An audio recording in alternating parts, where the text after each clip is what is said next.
Welcome to the world of the Malabar spice trade. It's a story of exotic spices, high seas, and global commerce that spanned centuries. The Malabar Coast, on the southwest tip of India, was a hub of spice production for thousands of years.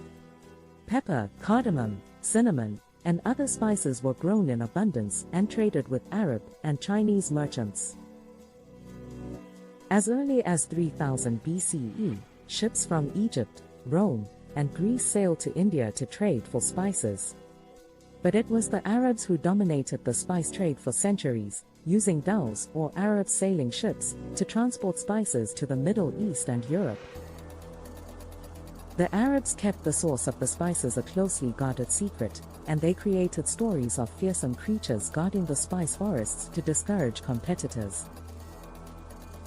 But in the 15th century, the Portuguese arrived on the Malabar coast, looking for a sea route to India.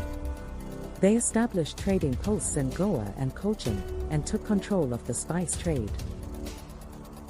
The Europeans were willing to pay high prices for spices, and they introduced new methods of cultivation and transportation. But their monopoly on the spice trade didn't last long. The Dutch and the British soon arrived, and they established their own trading posts and took control of the spice trade. By the 18th century, the Dutch had a monopoly on the pepper trade, while the British dominated the tea trade. Today, the Malabar Coast is still famous for its spices, and it's a popular tourist destination. But the legacy of the Malabar spice trade lives on, in the spices we use in our kitchens and the stories of adventure and commerce that inspired generations.